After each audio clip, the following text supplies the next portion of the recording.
अस्सलाम वालेकुम एंड नमस्ते दोस्तों। उम्मीद है सब दोस्त खैर खैरियत से होंगे। आज हम जो इस वीडियो में बात करने जा रहे हैं वो ये बात है कि कंट्री छोड़ने के लिए या किसी कंट्री जाने के लिए बेस्ट एज या उम्र क्या है। ठीक है, काफ़ी लोग सोचते हैं कि हम दूसरे कंट्री जाएं, वहाँ की पीआर ले लें, वहाँ का पासपोर्ट ले लें, रेजिडेंस ले लें, तो वो परेशान होते हैं कि किस उम्र में वहाँ पे जाना चाहिए। देखें, हर कंट्री का एक अपना पाथवे होता है, एक प्रोसेस होता है। कोई लोग जो है स्टडी वीज़ा के लिए जाना चाहता है, कोई जॉब के लिए जाना चाहता है, कोई बिज़नेस के लिए जाना चाहता है। तो हर किसी का अपना एक जो है प्रोसेस और सारी चीज़ें होती हैं। तो आज हम जो बात करेंगे वो एक जनरल बात करेंगे, ठीक है, वो सबके लिए एप्लीकेबल होगी।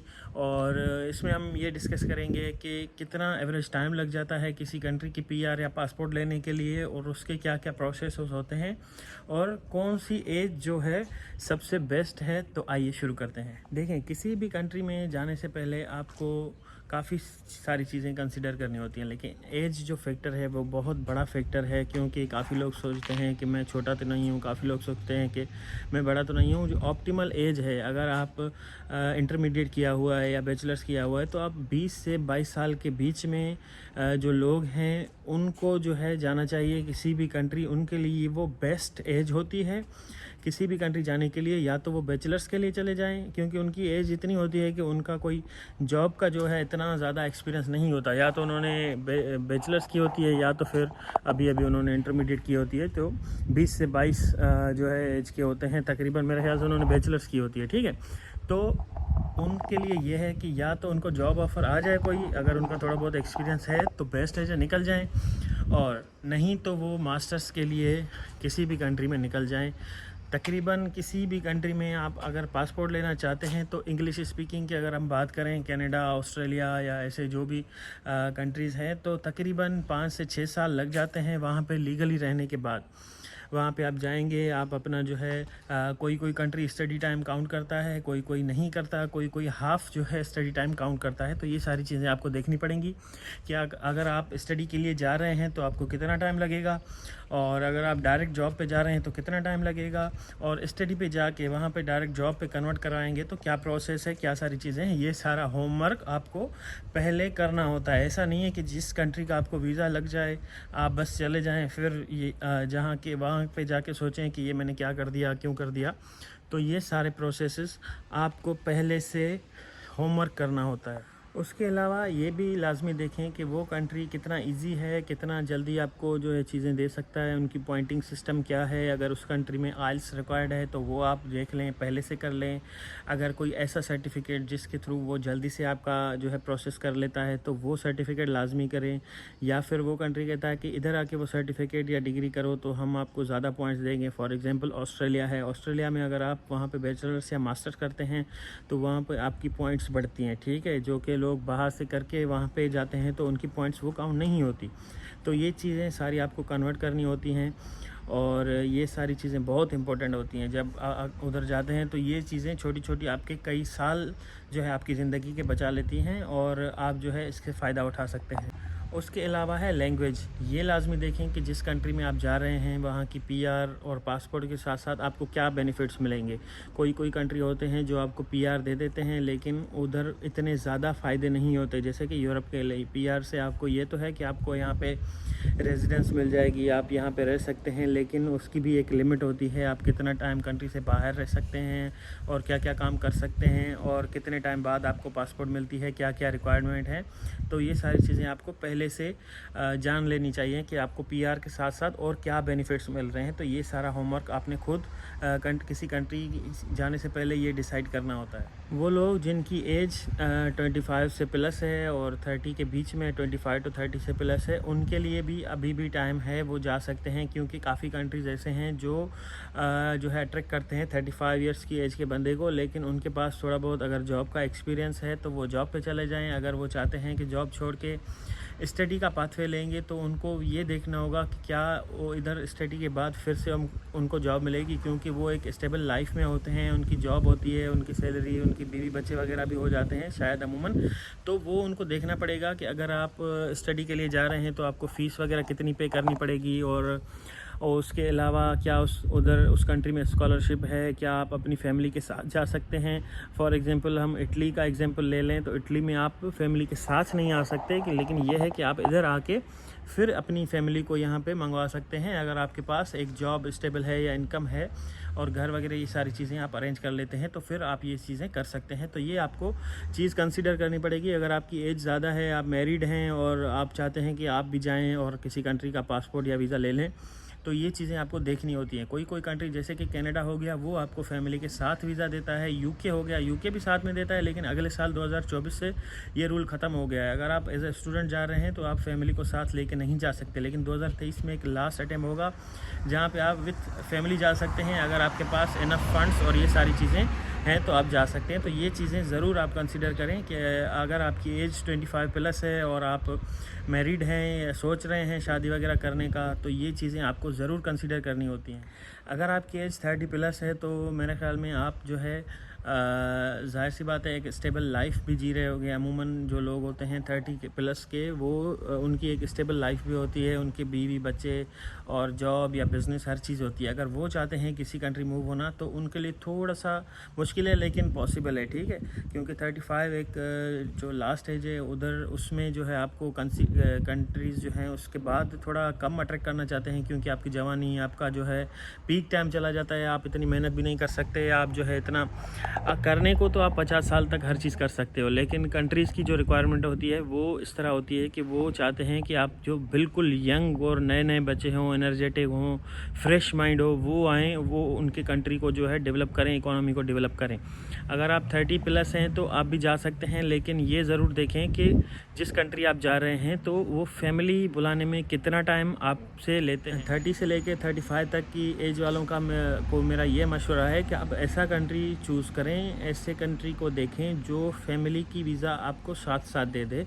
आप कोशिश करें कि जॉब वीज़ा पे या बिज़नेस वीज़ा पे चले जाएं जिसमें आपको फैमिली की वीज़ा साथ में मिले, क्योंकि वो एक ऐसी एज होती है वहाँ पे आपको स्टेबिलिटी लाजमी चाहिए होती है, आपको एक सोर्स ऑफ इनकम लाजमी चाहिए होता है। वो आप जो है ऐसा कंट्री देखें जहाँ पे आपको या तो जॉब मिल रही है डायरेक्ट, या तो बिज़नेस का कोई आपको जो है इस तरह का कोई अपॉर्चुनिटी बन रही है, और फैमिली के साथ लाजमी जाएं, क्योंकि ये एक ऐसी एज होती है जहाँ पे आपको बच्चों को भी देखना होता है, उनकी स्कूलिंग और ये सारी चीज़ें। तो अगर आप सोच रहे हैं कि आप जो है चले जाएंगे फिर बच्चे बुला लेंगे, तो ऐसा कंट्री जो कम से कम टाइम में 1-2 महीने 6 महीने के अंदर अंदर आपको प्रूव हो, आपका कोई दोस्त गया हो तो वो जो है आपको फैमिली की इजाज़त दे दे। ऐसा नहीं कि आप उधर चले जाएं फिर प्रोसेस के ऊपर प्रोसेस, फिर आपको 4-5 साल लग जाएं और आप फैमिली को बुलाते बुलाते इस तरह टाइम निकल जाए और आप वापस भी ना जा सकें, ये सोच के कि मैंने इतना खर्चा किया, एक अपॉर्चुनिटी मिली है तो उसको कैसे जो है मैं रिजेक्ट करूं। तो फिर बंदा जो है एक टेंशन में चला जाता है, परेशानी में चला जाता है कि मेरा ये ऑप्शन है, इसको मैं जो है छोड़ दूं या फिर फैमिली को छोड़ दूं।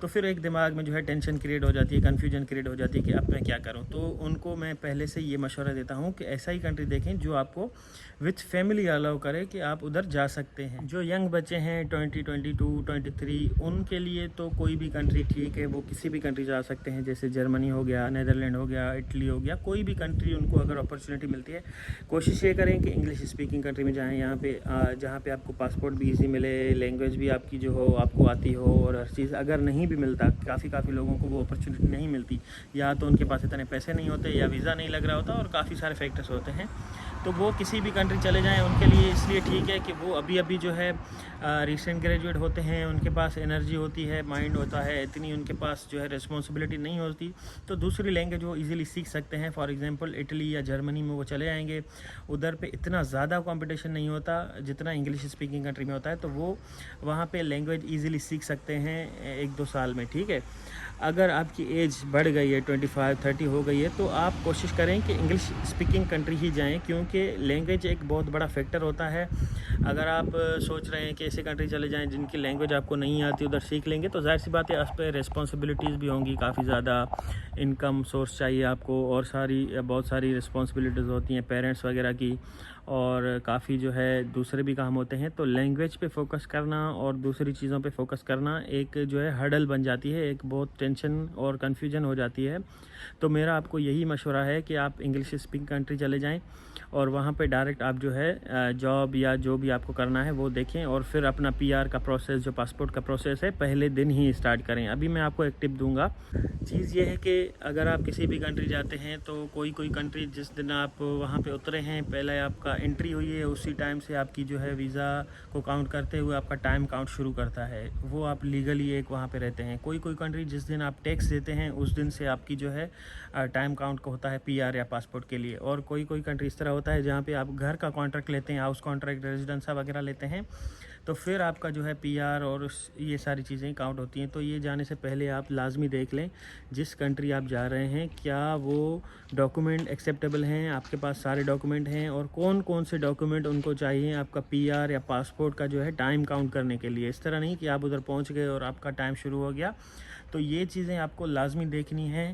ये मिथ होती है कि इस कंट्री चले जाओ 5 दिन में, और 5 साल में वीज़ा मिल जाएगा, इस कंट्री चले जाओ आपको 10 दिन में और 10 सालों में मिल जाएगा। लेकिन वो 10 साल शुरू कब से होंगे, वो टाइम स्टार्ट कब से होगा, ये बहुत इंपॉर्टेंट होता है। ठीक है, फॉर एग्ज़ाम्पल अगर आप पुर्तगाल की बात करें तो वो कहते हैं कि भाई आपको 5 साल में उधर पासपोर्ट मिल जाता है। ठीक है, वो 5 साल स्टार्ट कब होंगे? स्टार्ट तब होंगे जब आपको वहाँ का रेजिडेंट परमिट मिलेगा। अब रेजिडेंट परमिट मिलने में कितना टाइम लगता है ये आप उनसे कंफर्म कर सकते हैं जहाँ पे लोग रहते हैं। रेजिडेंट परमिट लेने के लिए भी आपको 1.5 से 2 साल लगते हैं। आप उधर आएंगे, एक लॉन्ग टर्म रेजिडेंट परमिट का जो है फाइल है वो सबमिट करेंगे तो 1 से 1.5 साल की आपको तो सिर्फ उसकी अपॉइंटमेंट मिलेगी, वो 1.5 साल कोई नहीं बताएगा आपको। ठीक है, उसके बाद फिर रेजिडेंट परमिट आता है, उसके बाद 5 साल आप लीगली वहाँ पर रहते हैं, टैक्सेस वगैरह देते हैं, ये सारी चीज़ें देते हैं।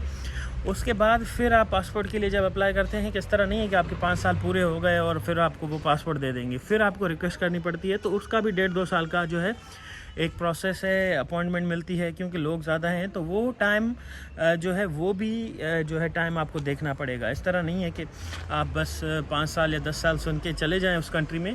ये सारी चीज़ें भी आपको पहले से होमवर्क करना पड़ता है कि उधर मैं जाऊंगा तो प्रोसेस जो है लीगल टाइम काउंट होने में कितना टाइम लगेगा, ये भी आपको कंसीडर करना होता है। ठीक है, फॉर एग्जांपल इटली में जो है 10 साल में आपको पासपोर्ट मिलता है जब से आप यहाँ पे रेजिडेंसा लेते हैं, या रेजिडेंट परमिट जिसको बोलते हैं, या एक हाउस कॉन्ट्रैक्ट जिसमें होता है रेजिडेंट परमिट अलग चीज़ है और रेजिडेंसा यहाँ का एक हाउस कॉन्ट्रैक्ट अलग चीज़ है, वो मिलता है तब से आपका पासपोर्ट का टाइम जो है शुरू होता है। और मेरे ख्याल में जब आप इधर आते हैं तो वो इतना ईजी नहीं होता मिलना, वो आपको टाइम टेकिंग प्रोसेस है, उसकी कॉस्ट होती है। जो स्टूडेंट आते हैं वो नहीं लेते क्योंकि वो इस पर कॉस्ट जो है नहीं लगाना चाहते, अभी अभी वो नए नए आए होते हैं, इतने पैसे भी नहीं होते। और उसके बाद 10 साल आप लीगली यहाँ पे रह रहे हैं, टैक्सेस दे रहे हैं, आपका कॉन्ट्रैक्ट हर चीज़ है, फिर भी आप जब अपॉइंटमेंट के लिए अप्लाई करते हैं पासपोर्ट का तो 2 साल या 3 साल उस अपॉइंटमेंट में जो है लग जाते हैं। उसके बाद फिर डिसीजन आता है, तो तकरीबन एवरेज जो टाइम है 12 से 15 साल यहाँ पे आपको पासपोर्ट लेते लेते लग जाता है, वो टाइम जिसमें आप लीगल हो इधर। तो अगर आप पहले दिन आए हैं तो उस टाइम से काउंट नहीं होगा, जब आप यहाँ का रेजिडेंसा ले लेंगे तब जो है काउंट होगा। इसीलिए मैंने ये बताया कि जो एज है आपकी 22-23, ये ऑप्टिमल एज इसलिए है कि अभी आपके पास 8-10 साल हैं। आप जब 30 के हो जाएंगे तो आपके पास एक अच्छे कंट्री का पासपोर्ट हाथ में होगा और एक अच्छा एक्सपीरियंस आपके पास होगा, और अभी आप यंग बहुत होंगे तो आप बहुत कुछ लाइफ में कर सकते हैं। इस तरह नहीं कि आप पीक टाइम में चले जाएं ऐसे कंट्री में लाइक 30-35 में जो आपका जो है स्टेबल टाइम होना चाहिए, और उसी टाइम में आप स्ट्रगल करते रहो तो आपको थोड़ा बहुत डिफ़िकल्ट हो सकता है। मैं इस तरह नहीं कह रहा, आपको डिस्करेज भी नहीं कर रहा कि आप नहीं जाएं, ज़रूर जाएं, अपने ऑप्शन लेना है लें, लेकिन ये थोड़ी चीज़ें आपको लाजमी जो है ध्यान में रखनी होंगी। वीडियो देखने के लिए शुक्रिया। अगर और कोई क्वेश्चन हो तो नीचे ज़रूर पूछें और शेयर ज़रूर करें। Thank you.